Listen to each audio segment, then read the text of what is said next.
গভীর রাত্রি। লণ্ঠন হাতে চৌকিদার গ্রামের পথে পথে হাঁক দিয়া ফিরিতেছে। সকলেরই চোখে ঘুম আছে, দুরন্ত একটি শিশু কিন্তু তখনও জাগিয়া আছে। মাকে বলিয়া রাখিয়াছে, চৌকিদার যখন হাঁক দেবে আমায় তুমি জাগিয়ে দিও মা। সারা গ্রামের ঘুম ভাঙানো ওই উচ্চ হাঁক শুনিতে তাহার বড় ভালো লাগে।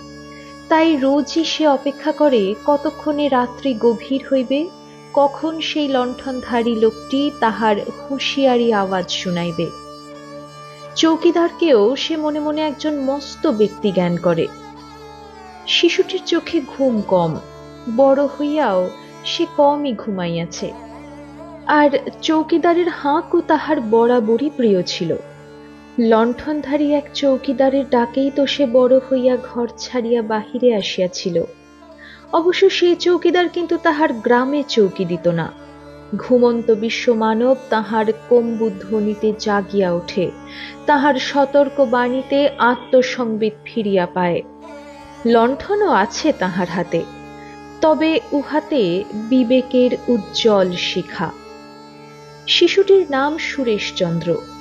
বরিশাল জেলার বানারীপাড়া গ্রামে এক সম্ভ্রান্ত পরিবারে আনুমানিক 1884 খ্রিস্টাব্দে তাহার জন্ম হয়।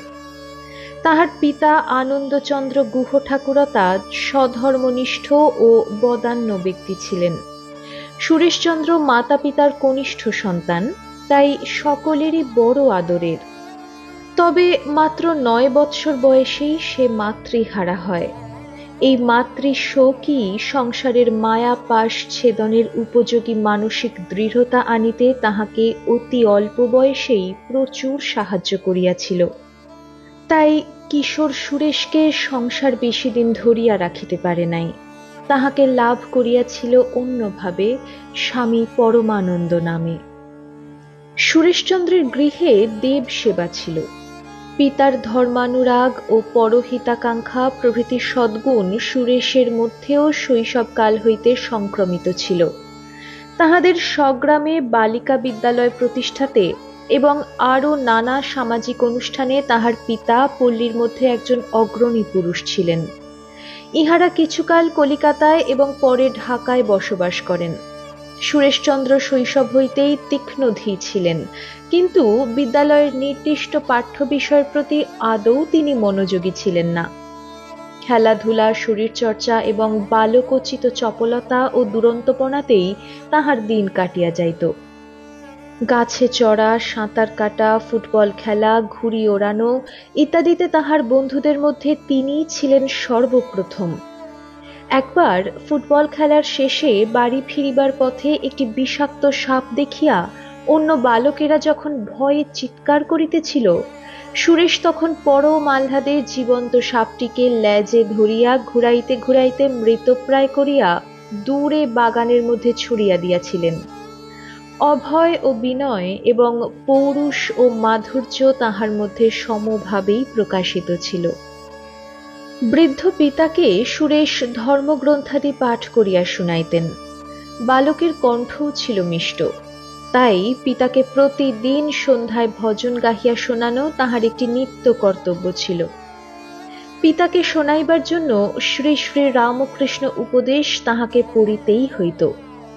উহাতে শ্রী রামকৃষ্ণ উদাহৃত সূর্যোদয়ের আগে তোলা মাখন কথাটি বালক সুরেশের মনে গভীর রেখাঙ্কন করিয়াছিল।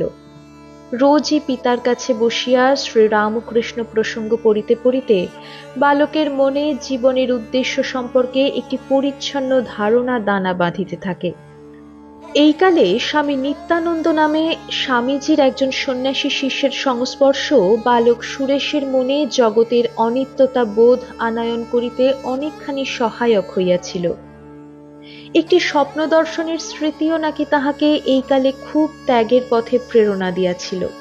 যাহা হোক, বালক সুরেশ একদিন সংসার ত্যাগের জন্য পিতার নিকট অনুমতি চাইলেন। বৃদ্ধ পিতা তো ইহা শুনিয়াই সুরেশকে প্রথমে খুব তিরস্কার করিলেন, পরে অনেক করে বুঝাইয়া সংসারে ফিরাইবার জন্য বারবার চেষ্টা করেন, কিন্তু ফল কিছুই হয় নাই। 1900 খ্রিস্টাব্দের ফেব্রুয়ারি মার্চ মাসের কোনো এক সময়ে এক গভীর রাত্রিতে সুরেশ সকলের অজ্ঞাতসারে গৃহত্যাগ করিয়া চলিয়া যান। সুরেশ খুঁজিয়া খুঁজিয়া অবশেষে বেলুড় মঠেই আসিয়া উপস্থিত হইয়াছিলেন। সুরেশচন্দ্র যখন মঠে আসিয়া যোগ দিলেন তখন তাহার বয়স মাত্র 16 বৎসর। এত ছোট ছেলেকে মঠে যোগদান করিতে দেওয়া সমীচীন হইবে কিনা ইহা লইয়া মঠের সাধুরা একটু সমস্যায় পড়িয়াছিলেন। বালক সুরেশচন্দ্র ইহাতে বড়ই নিরাশ হইয়া মঠে প্রথম রাত্রি বিনিদ্র যাপন করিলেন। মন তাহার দুঃখে ও অভিমানে ভারাক্রান্ত হইয়াছিল। অবশেষে তাহার বালক বয়সী তাহাকে জীবনের পরম বাঞ্ছিত পথে চলিতে বাধা সৃষ্টি করিবে। যাহা হোক, দুশ্চিন্তার নিশা অবসান হইলে মলিন মুখে তিনি অপেক্ষায় বসিয়া থাকিলেন। মনে মনে শ্রী ভগবানের কাছে কাতরে জানাইতেছিলেন, হে ঠাকুর, তোমার অভয় আশ্রয়ে একটু স্থান দাও। আমি ছোট বলিয়াই কি তোমার চরণে ঠাঁই পাইব না? তুমি কি শুধু বড়দের জন্য, ছোটদের জন্য নও? এমন সময় সহসা স্বামীজি তাহাকে ডাক দিলেন। হ্যাঁ রে, তুই গান গাইতে জানিস? গা তো একটা গান। সুরেশের বুক হইতে যেন পাষাণ ভার খসিয়া পড়িল। স্বামীজির চরণে লুণ্ঠিত হইয়া প্রণাম করিয়াই প্রাণ ঢালিয়া গান ধরিলেন। চিনি না, জানি না, বুঝি না তাহারে, তথাপি তাহারে চাই। আমি সজ্ঞানে অজ্ঞানে পরাণের টানে তাঁর পানে ছুটে যাই। দিগন্ত প্রসার, অনন্ত আধার, আর কোথা কিছু নাই। আমি তাহার ভিতরে মৃদু মধুস্বরে কে ডাকে শুনিতে পাই। আধারে নামিয়া আধার ঠেলিয়া না বুঝিয়া চলি তাই। আছেন জননী এই মাত্র জানি, আর কোনো জ্ঞান নাই। কি বা তার নাম, কোথা তার ধাম, কে জানে কারে শুধাই। না জানি সন্ধান, যোগ ধ্যান জ্ঞান, ঘ্রাণে মত্ত হয়ে ধাই। স্বামীজি অদ্ভুত এক কৌশলে সুরেশের মনের কথাগুলি জানিয়া লইয়াছিলেন। হৃদয়ের সবটুকু ভাবের সহিত চোখের জল মিশাইয়া সুরেশও স্বামীজির কাছে এইভাবেই তাহার প্রাণের কথা নিবেদন করিবার সুযোগ পাইয়াছিলেন। স্বামীজি বালকের আরতিতে প্রসন্ন হইয়া তাহাকে মঠে থাকিবার অনুমতি প্রদান করিলেন এবং গুরুভ্রাতাদের ডাকিয়া তৎক্ষণাৎ বলিয়া দিলেন, এই ছেলেটি মঠে থাকবে। স্বামীজির অনুমতি হওয়াতে অন্য সকলেই নিশ্চিন্ত হইয়া বালক সুরেশকে পরম স্নেহভরে মঠে থাকিবার ব্যবস্থাদি সব করিয়া দিলেন। স্বামীজির পদপ্রান্তে স্থান পাইয়া সুরেশও সেই দিন হইতে নূতন জীবন লাভ করিলেন। উদ্বেগ, সমস্যা ও ভাবনা চিন্তার অবসান হওয়াতে বালকের মুখে চোখে অদ্ভুত এক মাধুর্য ফুটিয়া উঠিয়াছিল। মনে হইতেছিল শীতের জড়তা শেষে সদ্য সমাগত বসন্ত ঋতুর মলয় স্পর্শে তাহাতে যেন নবীন প্রাণের সঞ্চার হইয়াছে। স্বামী ব্রহ্মানন্দজি তাই তাহাকে আদর করিয়া নাম দিলেন বসন্ত। এই নামকরণের পশ্চাতে সুরেশের প্রতি মহারাজের একটি স্নেহাশীর্বাদও প্রচ্ছন্ন ছিল। ব্রহ্মানন্দজি বলিতেন, শঙ্কর কি বলেছেন জানিস তো? তিনি বলেছেন, শান্তা মহান্ত নিবসন্তি সন্ত বসন্তবল্লোকহিতং চরন্তঃ। শান্ত মহান সাধু ব্যক্তিরা সংসারে থেকে বসন্ত ঋতুর মতো লোক কল্যাণে নিরত থাকেন। তারা যেখানে যান সেখানেই বসন্ত সমাগমের আনন্দ। মঠে যোগদানের কিছুকালের মধ্যেই বসন্ত মাদ্রাজে স্বামী রামকৃষ্ণানন্দজির নিকট প্রেরিত হইলেন। বৈরাগ্যবান সুদর্শন বালককে দেখিয়া রামকৃষ্ণানন্দজিও সস্নেহে তাহাকে গ্রহণ করিয়াছিলেন। বস্তুতপক্ষে স্বামী রামকৃষ্ণানন্দজিরই শিক্ষা প্রভাবে বসন্তের ভাবী সাধু জীবনের বুনিয়াদ গড়িয়া উঠিয়াছিল। মাতৃহারা বসন্ত এতদিনে আবার লোকপূজ্য এই বরিষ্ঠ সন্ন্যাসীর মধ্যেই তাহার জননীকে খুঁজিয়া পাইয়াছিলেন। মাদ্রাজে আসিয়া বসন্ত রামকৃষ্ণানন্দজির ঘনিষ্ঠ সংস্পর্শে বাস করিবার সুযোগ লাভ করেন। কিন্তু 6 মাস যাইতে না যাইতেই একটি অপ্রত্যাশিত বাধা আসিয়া বসন্তের শান্ত জীবনকে কিছু বিক্ষুব্ধ করিয়া তুলিল। কলিকাতা হইতে তাহার আত্মীয়বর্গ তাহাকে নাবালক বলিয়া গৃহে পাঠাইয়া দিবার জন্য সংঘাধ্যক্ষ স্বামী ব্রহ্মানন্দজির কাছে পীড়াপীড়ি করিতে থাকেন। মহারাজও নানা দিক বিবেচনা করিয়া বসন্তকে কলিকাতায় পাঠাইয়া দিবার জন্য রামকৃষ্ণানন্দজিকে পত্র দিয়াছিলেন। বসন্ত তদনুযায়ী মাদ্রাজ হইতে বেলুড়ে চলিয়া আসিলেন। বসন্ত মঠে পৌঁছিবার কয়েকদিন পরেই স্বামী ব্রহ্মানন্দজি অসুস্থ হইয়া পড়েন। বসন্ত অন্য সব চিন্তা ছাড়িয়া তাহার সেবায় আত্মনিয়োগ করেন। মহারাজও বসন্তের সেবায় খুব খুশি হইয়াছিলেন। একদিন সকালে স্বামীজি মঠের একতলার বারান্দায় প্রেমানন্দজি সহ বসিয়া আছেন। বসন্তকে নিকট দিয়া যাইতে দেখিয়াই ডাকিয়া বলিলেন, খোকা, তুই আমার জন্য ভিক্ষা করে আনতে পারবি? বসন্ত সানন্দে সম্মতি জানাইলেন। স্বামীজি তাহার ভাবী শিষ্যকে হয়তোবা এইভাবেই সন্ন্যাসের জন্য প্রস্তুত করাইতেছিলেন। বসন্ত ভিক্ষায় যাইবার জন্য উদ্যত হইলে স্বামীজি সস্নেহে বলিয়াছিলেন, বাহ, বেশ, তোমার হাতের ভিক্ষান্ন পেলে আমি যে কত খুশি হব তা তুমি জানো না। তোমাকে আমি ভিক্ষুর বেশেই দেখতে চাই। পরেই আবার বলিলেন, দাঁড়াও, তোমাকে প্রথম ভিক্ষা আমিই দেব। এই বলিয়া ভাণ্ডার হইতে এক মুষ্টি চাল ও দুই একটি সবজি আনিয়া নবীন ভিক্ষুকে স্বামীজি নিজ হাতে ভিক্ষা প্রদান করিয়া খুব আশীর্বাদ করিয়াছিলেন। বসন্ত স্বামীজির আশীর্বাদ মাথায় লইয়া তৎক্ষণাৎ ভিক্ষায় বাহির হইলেন। এদিকে স্বামীজি বসন্তের জন্য পথ চাহিয়া অনাহারে বসিয়া আছেন। অনভ্যস্ত বসন্ত যখন ভিক্ষা লইয়া মঠে ফিরিলেন, তখন মধ্যাহ্ন অতীত হইয়া গিয়াছে। স্বামীজি তো আনন্দে প্রেমানন্দজিকে বলিয়া উঠিলেন, ভিক্ষার অন্ন বড় শুদ্ধ, তাই ঠাকুর ভিক্ষার অন্ন পছন্দ করতেন। বাবুরাম, আমি বসন্তের ভিক্ষান্নই আজ গ্রহণ করব। এই কথা বলিয়াই বসন্তকে জিজ্ঞাসা করিলেন, তুমি বাবা রাঁধতে পারো? বসন্ত ঘাড় নাড়িয়া জানাইলেন যে তিনি পারেন। বসন্ত সেদিন স্বহস্তে স্বামীজিকে রন্ধন করিয়া খাওয়াইয়াছিলেন। স্বামীজিও বেলা 2টা পর্যন্ত অপেক্ষা করিয়া বসন্তের সেবা গ্রহণ করিবেন বলিয়া বসিয়াছিলেন। বসন্তের রন্ধিত অন্ন তিনি স্বয়ং পরম আহ্লাদের সহিত গ্রহণ করিয়াছিলেন এবং অন্যান্য সাধুকেও দিতে বলিয়াছিলেন। স্বামীজি বারবার সেদিন বলিতেছিলেন, শুদ্ধচিত্ত ব্রহ্মচারীর ভিক্ষান্ন বড় পবিত্র। বসন্ত সেদিন স্বামীজির প্রসাদ ধারণ করিয়া ধন্য হইয়াছিলেন। বসন্তের বাড়ি ঘরের কথা কিন্তু এতদিন সকলে ভুলিয়াই ছিলেন। স্বামীজির প্রত্যক্ষ সঙ্গলাভ এবং তাহার কিছু কিছু সেবাধিকার পাইয়া বসন্ত তাহার অধ্যাত্ম জীবনের পাথেয় সঞ্চয় করিতেই মনোনিবেশ করিয়াছিলেন। হঠাৎ সংবাদ আসিল, বসন্তের জ্যেষ্ঠা ভগিনী বিধবা হওয়ায় তাহাদের বৃদ্ধ পিতা শোকে মৃতপ্রায় হইয়া পড়িয়াছেন। মঠাধ্যক্ষ ব্রহ্মানন্দজি এই সংবাদ শুনিয়াই শোক সন্তপ্ত পিতার সান্ত্বনার জন্য অবিলম্বে বসন্তকে তাহার পিতার নিকট ঢাকায় পাঠাইয়া দিলেন। বসন্ত বাড়িতে আসিয়া পিতার শয্যা পার্শ্বে বসিলে পিতার প্রাণ শীতল হইল। পরিজনরাও তাহাকে বুঝাইয়া সংসারে রাখিবার জন্য চেষ্টা করিতে লাগিলেন। বসন্ত পিতাকে পূর্বের ন্যায় সেবা শুশ্রূষাদি করিতে লাগিলেন। তাহাকে প্রত্যহ সন্ধ্যায় যেমন ভজন সঙ্গীত গাহিয়া শোনাইতেন, যেমন তাহার কাছে বসিয়া ধর্মপুস্তকাদি পাঠ করিতেন, তেমনি আবার সব করিতে লাগিলেন। আত্মীয় পরিজনরা বসন্তকে সংসারে বাঁধিবার জন্য বহুবিধ কৌশল ফাঁদিতে লাগিলেন, কিন্তু বিধাতা উপরে হাসিতেছিলেন। বসন্ত পিতাকে ক্রমে ক্রমে প্রবোধ দিয়া শান্ত করিয়া মঠে ফিরিয়া যাইবার সুযোগ খুঁজিতেছিলেন। এমন সময়ে তাহার হাতে একখানি চিঠি আসিল। লিখিয়াছিলেন স্বামী রামকৃষ্ণানন্দজি। কোনো জরুরি প্রয়োজনে রামকৃষ্ণানন্দজি কিছুদিনের জন্য বেলুড়ে আসিয়াছেন। সেখান হইতেই এই চিঠি লিখিতেছেন। চিঠিতে তিনি বসন্তকে জানাইয়াছিলেন যে স্বামীজি তাহার খোঁজ করিয়াছেন।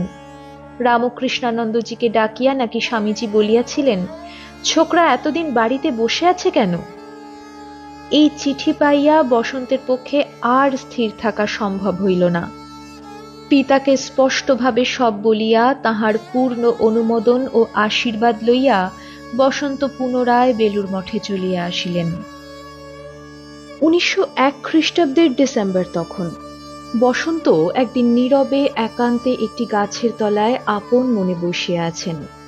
স্বামীজি সহসা তাহার কাছে গিয়া জিজ্ঞাসা করিলেন, কিরে, সন্ন্যাসী হতে চাস? বসন্ত আনন্দে লাফাইয়া উঠিয়া স্বামীজিকে প্রণাম করিয়া তাহার কৃপা ভিক্ষা করেন। পরবর্তী পূর্ণিমাতেই স্বামীজি তাহাকে সন্ন্যাস দীক্ষা দিতে সম্মত হইলেন। 1902 খ্রিস্টাব্দের জানুয়ারি। পূর্ণিমা রাত্রির শেষ প্রহরে স্বামীজি বসন্তকে জগদ্ধিতায় শ্রীরামকৃষ্ণ চরণে সমর্পণ করিলেন। সন্ন্যাস দীক্ষাপ্রাপ্ত বসন্তের নাম হইল স্বামী পরমানন্দ। পরমানন্দের সন্ন্যাসানুষ্ঠানে বিরজা হোমে আচার্যের কাজ করেছিলেন স্বামী রামকৃষ্ণানন্দজি। স্বামীজি তখন বোধগয়া ও বারাণসী দর্শনে যাইবার জন্য প্রস্তুত হইতেছিলেন। পরমানন্দকেও সঙ্গে লইবার ইচ্ছা ছিল তাহার, কিন্তু মাদ্রাজে কর্মীর অভাব থাকায় পরমানন্দের আর স্বামীজির সঙ্গে যাওয়া হয় নাই। স্বামী রামকৃষ্ণানন্দজির সহিত পুনরায় তিনি মাদ্রাজেই চলিয়া যান। স্বামীজির সঙ্গে পরমানন্দের চর্মচক্ষে আর দেখা হয় নাই। মাদ্রাজে আসিয়া পরমানন্দ ধ্যান, জপ, শাস্ত্রাদি পাঠ ছাড়াও রামকৃষ্ণানন্দজির নিকট সকল প্রকার লৌকিক শিক্ষাও গ্রহণ করিতে থাকেন। কারণ তিনি এত অল্প বয়সে গৃহত্যাগ করিয়া আসিয়াছিলেন যে কোনো উপযুক্ত অভিভাবকের সাহায্য বাড়িতে বড় বেশি পান নাই। এখন হইতে রামকৃষ্ণানন্দজি হইলেন একাধারে তাহার অভিভাবক, শিক্ষক, আচার্য এবং বন্ধু। পরমানন্দ মাদ্রাজ চলিয়া আসিবার অল্প কিছুদিন পরেই তাহার শ্রী গুরুর মহাসমাধি লাভ হয়। সুতরাং তরুণ সন্ন্যাসীর বক্ষে সে অভাব কতখানি বেদনাদায়ক হইয়াছিল তাহা সহজেই অনুমান করা যায়। ভগিনী নিবেদিতা এবং স্বামী সদানন্দ যখন প্রচার সফরে মাদ্রাজে গিয়াছিলেন, তখন পরমানন্দ তাহাদের উভয়ের সঙ্গে খুব ঘনিষ্ঠভাবে মেলামেশা করিয়া স্বামীজির প্রসঙ্গ শুনিতেন।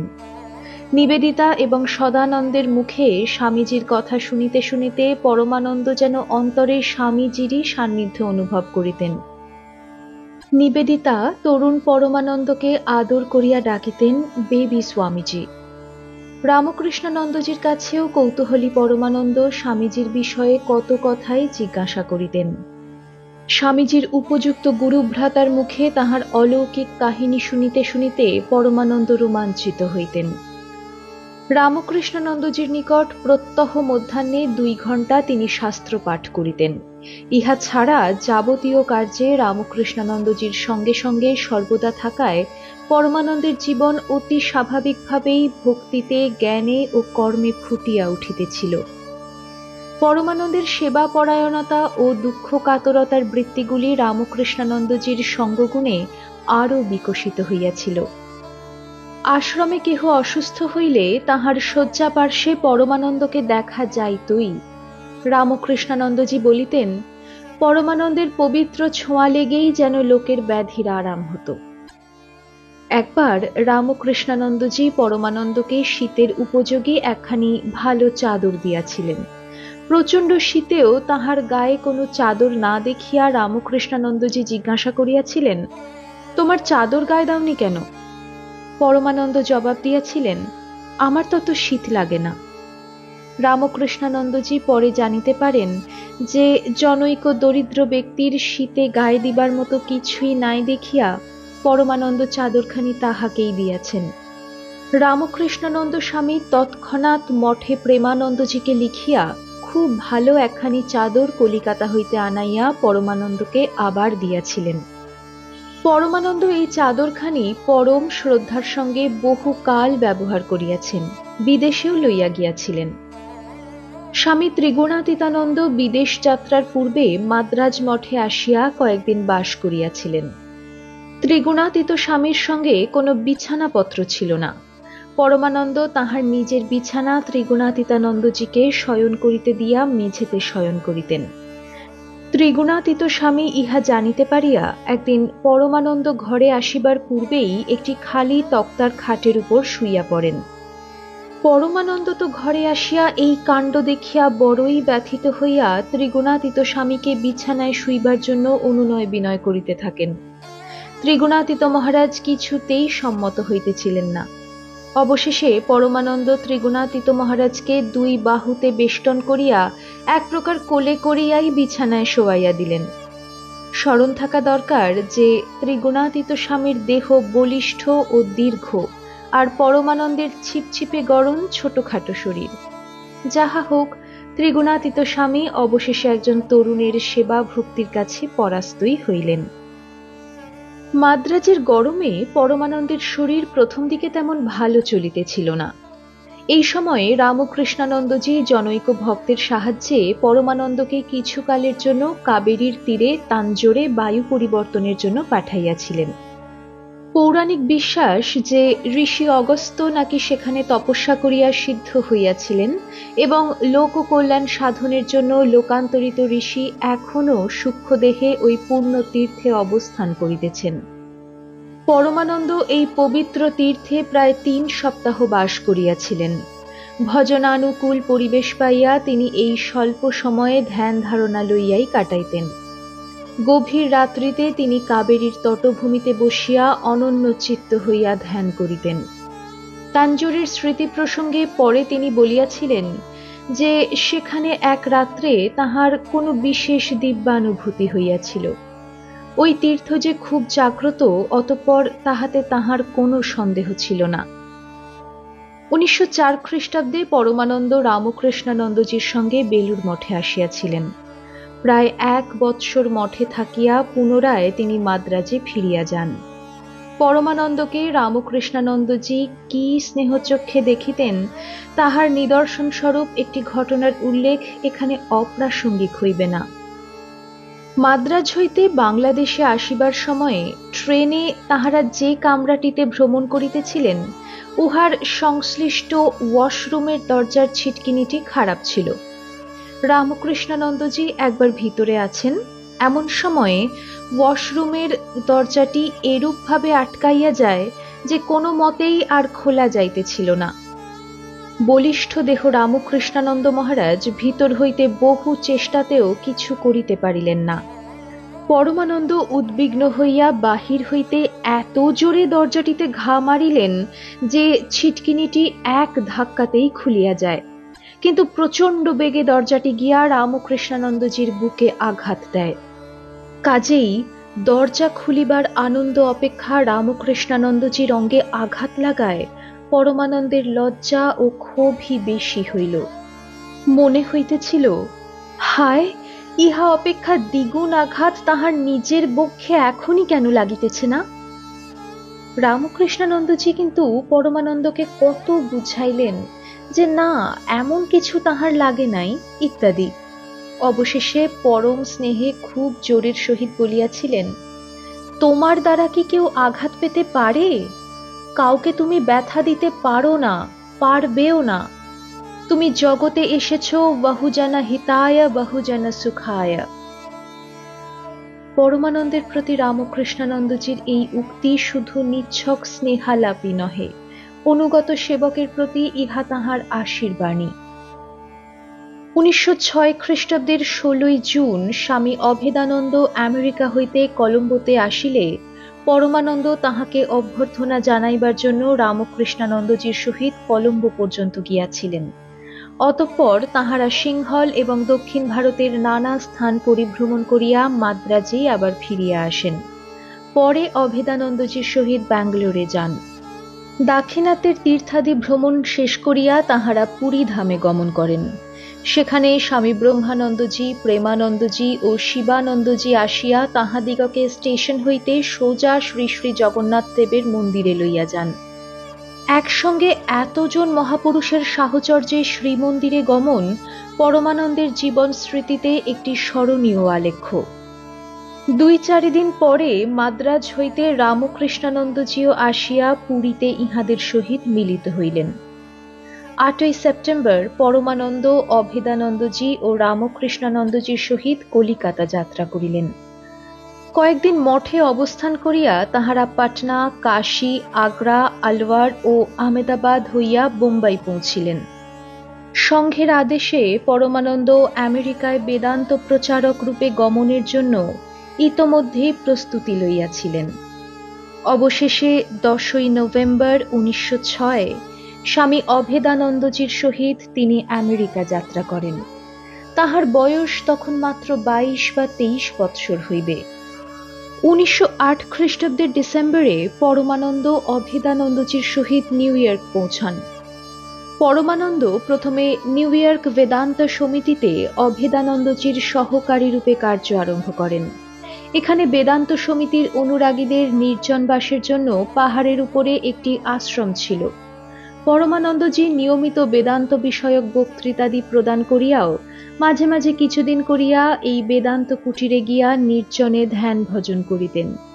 একটানা কখনো কখনো মৌনাবলম্বন করিয়া ভগবৎ চিন্তায় অতিবাহিত করিতেন। 1909 খ্রিস্টাব্দের প্রথম দিকে বস্টনে আসিয়া তিনি শ্রীমতী অলি বুলের অতিথি রূপে থাকিয়া স্থানীয় বেদান্তানুরাগীদের মধ্যে ধর্ম প্রসঙ্গ করিতে থাকিলেন। একদা স্বামীজিও বস্টনের আগমন করিয়া অলি বুলেরই আতিথ্য স্বীকার করিয়াছিলেন। শ্রীরামকৃষ্ণ বিবেকানন্দ ভাবান্দোলনের ইতিহাসে অলি বুলের নাম অবিস্মরণীয়। বেলুর মঠ প্রতিষ্ঠার পশ্চাতেও তাহার অবদান প্রচুর। বস্টন আমেরিকার বহু ঐতিহ্যমণ্ডিত প্রাচীন শহর। স্বামীজির বড় সাধ ছিল সেখানে বেদান্ত প্রচারের জন্য একটি কেন্দ্র স্থাপিত হয়। অলি বুলের অর্থানুকূল্যে এবং স্বামীজির সন্তান পরমানন্দের অক্লান্ত শ্রমে ও দক্ষতায় বস্টন শহরে অবশেষে 1909 ডিসেম্বরে বেদান্ত আশ্রম স্থাপিত হইয়াছিল। এই বস্টনই ছিল পরমানন্দের প্রধান কর্মকেন্দ্র। পরমানন্দের মনীষা, বাগ্মিতা ও সাধুতা অচিরেই তাহাকে মার্কিন রাজ্যে বেশ জনপ্রিয় করিয়া তুলিয়াছিল। 1912 খ্রিস্টাব্দে প্রায় 6 মাস ধরিয়া ইউরোপের ফ্লোরেন্স, সুইজারল্যান্ড, জার্মানি প্রভৃতি স্থানেও তিনি সাফল্যের সঙ্গে বেদান্ত প্রচার করিয়াছেন। The message of the east নামে একটি বেদান্ত বিষয়ক পত্র তাহার সম্পাদনায় বস্টন হইতে প্রকাশিত হইতেছিল। পরমানন্দের উচ্চ চিন্তার সহিত অপূর্ব সাহিত্য কুশলতা তাহার রচনাবলীর মধ্যে পরিস্ফুট হইয়া উঠিত। Path of devotion, Vedanta in practice, the way of peace and blessedness প্রভৃতি পুস্তক পরমানন্দের পাণ্ডিত্যের পরিচায়ক। তাহার রচিত the vigil, rhythm of life প্রভৃতি কবিতা গ্রন্থগুলিও ভাবে, ভাষায় ও ছন্দে অনুবদ্ধ। তাহার কোনো কোনো রচনা ব্রেইল অক্ষরে অন্ধ পাঠকদের জন্য ছাপা হইয়াছে। পরমানন্দের অনুদিত গীতা ও উপনিষদ আমেরিকার পণ্ডিত সমাজে যথেষ্ট সমাদর পাইয়াছে।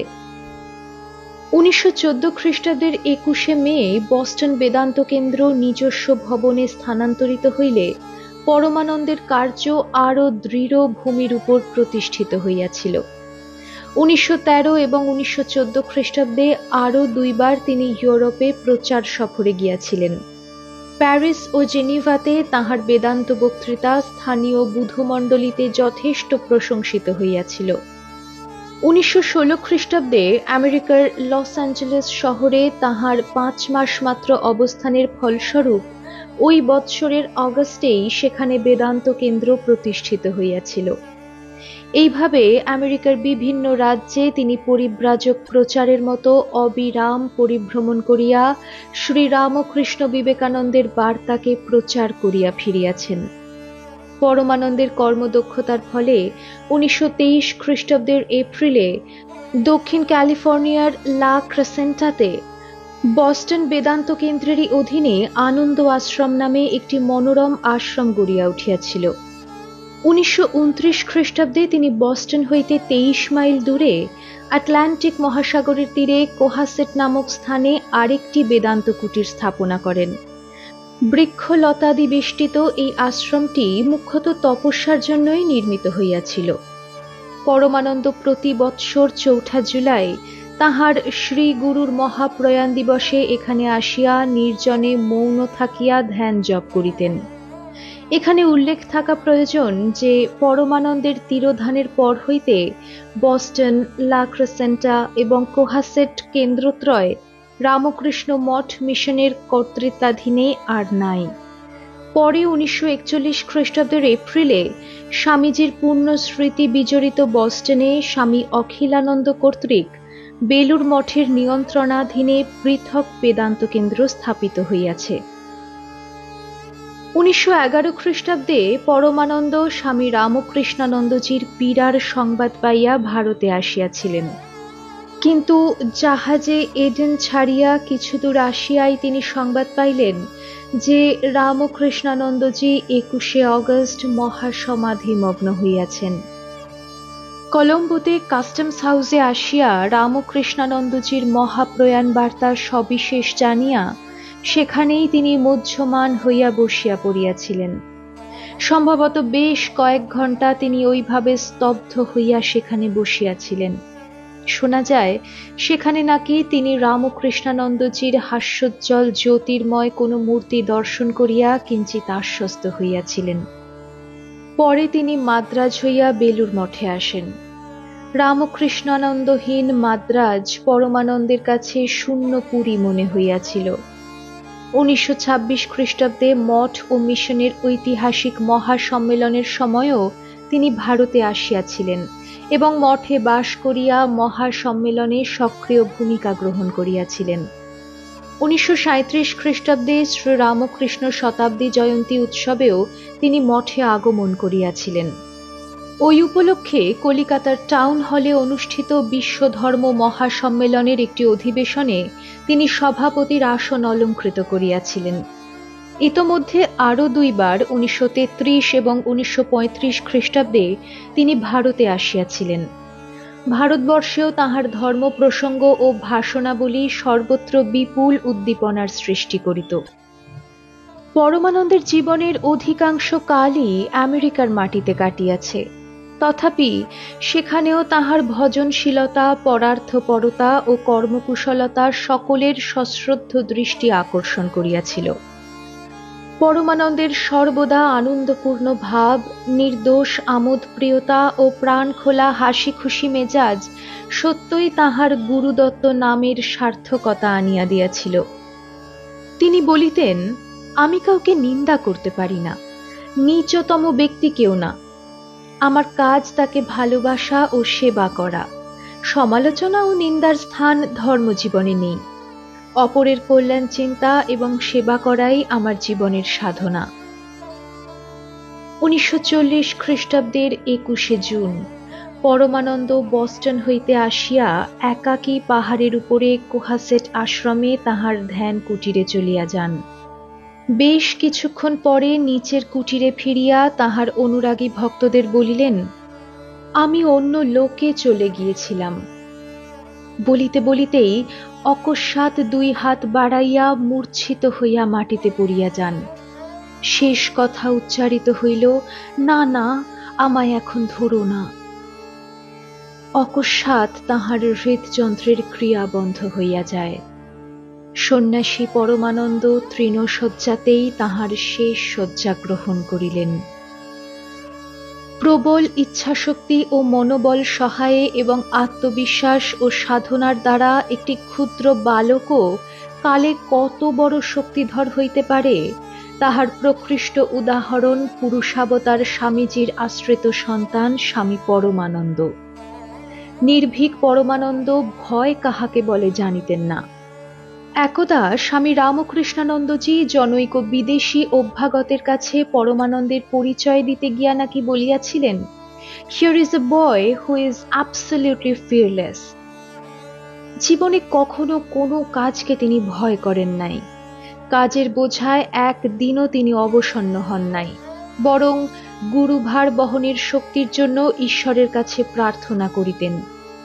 জীবনে যতই দুঃখ থাকুক, যত কষ্টই হোক, যদি উহা দ্বারা একজন কাহারও মঙ্গল হয়, তাহা তিনি প্রসন্ন চিত্তে বারবার স্বীকার করিতে প্রস্তুত ছিলেন। তাহার মতে একটা জীবনকে নষ্ট করা সহজ, কিন্তু একটা মহৎ আদর্শের জন্য বা পরহিতায় উহা যাপন করাই তো কঠিন সাধনা। পরমানন্দ তাই বলিতেন, I do not ask to have my burden lightened. All I ask is to have the strength to carry it. Life has given me great worries and troubles, yet I am glad to take it up again and again as long as I feel that it benefits or is useful to others.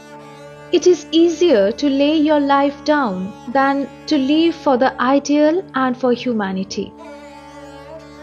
এক কথায় পরমানন্দের সমগ্র জীবনটি ছিল স্বামীজির আদর্শেরই অনুরণন। আত্মনো মোক্ষার্থং জগদ্ধিতায় চ।